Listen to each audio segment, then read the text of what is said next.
दोस्तों नमस्कार, आप सभी का स्वागत है संजना व्रत कथा में। तो आज है रविवार। आइए मैं आप सभी को सुनाती हूँ रविवार का कथा यानी सूर्य नारायण का कथा। तो आइए सुनिए, आप सब मेरे साथ कथा सुनिए। श्री गणेशाय नमः। ओम गिरी सूर्याय नमः। तो बहनों, आप सभी का इस पावन रविवार की व्रत कथा में हार्दिक स्वागत है।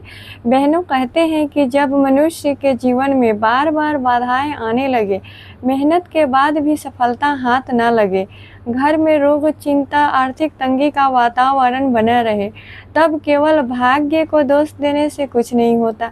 ऐसे समय में श्रद्धा और विश्वास निमित्त उपासना ही जीवन का मार्ग बदलती है।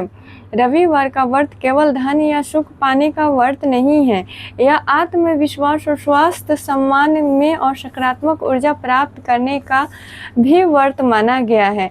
स्त्री श्रद्धा से सूर्य नारायण का स्मरण करती है, व्रत रखती है, उनकी कथा सुनती है, उसके घर में धीरे धीरे निराशा का अंधकार मिटने लगता है और आशा का नया प्रकाश फैलने लगता है। तो आइए अब श्रद्धा और विश्वास के साथ रविवार व्रत की पावन कथा का शुभ आरंभ करते हैं। मनुष्य समय से पहले ही भगवान का भोग लगाना या पूजा पाठ करना भूल जाता है, या तो उसके पास अगर ज़्यादा दुख हो जाए तो ही भगवान का याद करेगा, अगर वो सुख में मग्न हो जाए तो भगवान को भूल जाता है। इसी पे हम आइए आप सभी को एक कथा सुनाती हूँ।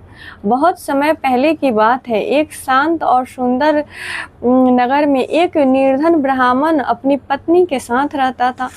दोनों धर्मनिष्ठ थे, प्रतिदिन भगवान का स्मरण करते थे, अतिथि का आदर करते और ईमानदारी से अपना जीवन बिताते। किंतु जीवन में एक ही कमी थी, घोर निंदता।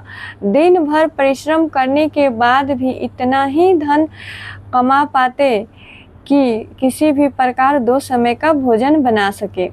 कई बार ऐसा भी होता था कि दोनों पति पत्नी स्वयं भूखे रह जाते, लेकिन किसी भूखे अतिथि को बिना भोजन कराए वापस नहीं जाने देते। ब्राह्मण की पत्नी मन ही मन सोचती, हे प्रभु, हमने किसी का क्या अहित किया, फिर भी हमारे जीवन में इतनी कठिनाइयाँ क्यों? क्या हमारी भक्ति में कोई कमी रह गई है? एक रविवार की भोर थी। पूर्व दिशा में सूर्य की पहली किरणें धरती पर उतर रही थी। पूरा वातावरण सुनहरी आशा से भर गया था। उसी समय ब्राह्मण की पत्नी आंगन में खड़ी आंसू आंखें भर सूर्य को निहार रही थी। उसके हृदय से एक सच्ची पुकार सीधे सूर्य नारायण तक पहुंची और कही, हे प्रभु, मैंने आपका क्या बिगाड़ा है? मैं इतना अच्छा से सबका सादर सत्कार करती हूँ, पूजा पाठ करती हूँ, फिर भी मेरे जीवन में इतनी कठिनाइयाँ और इतनी निंदता क्यों है प्रभु? क्या मेरे जीवन की एक घोर निंदता वापस दूर नहीं होगी? मैं क्या करूं?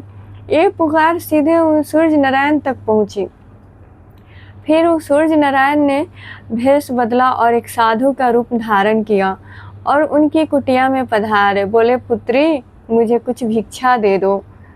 ब्राह्मणी बोली कि हे प्रभु, मेरे घर तो एक अन्न का दाना तक नहीं कि आप ये सत्तू ले जाओ, सत्तू खाओगे तो।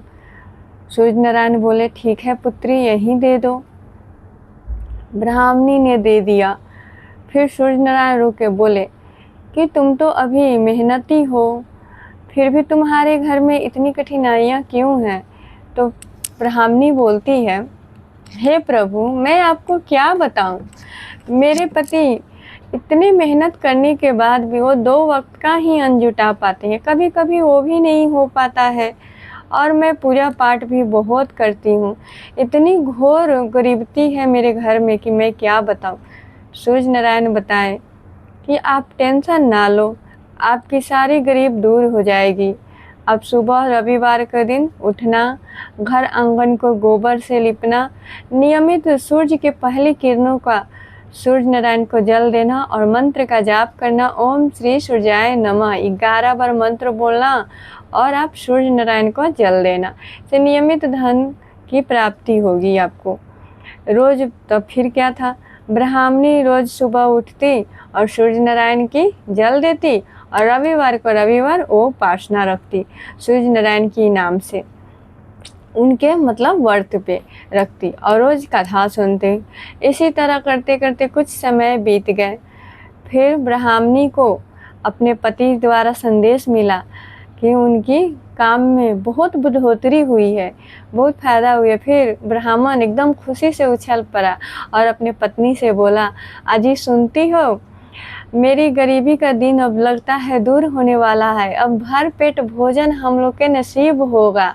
दोनों ये सोचकर बहुत खुश थे। सूर्य नारायण की उन पे असीम कृपा हुई। वो आंख भरी आंसू से सूर्य नारायण की ओर देखती रही और वही मतलब पुकार उनके दिल का सीधे सूर्य नारायण तक पहुंच गया। कहा जाता है कि भगवान की भक्ति दिल से होनी चाहिए, दिखावे से नहीं। जो भक्ति दिल से होती है सीधे सूर्य नारायण तक पहुंच गई, सीधे भगवान तक पहुंचती है दिल की भक्ति। तो आप सब इस कथा से क्या सुनते हैं कि हमेशा भक्ति दिल से होनी चाहिए। दिल की भक्ति कहीं दूर नहीं जाती है, भगवान के शरण में अवश्य पहुंचती है। तो आइए इसी श्रद्धापूर्वक सूर्य नारायण देव का नमन करते हैं और जयकारा लगाते हैं। सूर्य देव की जय।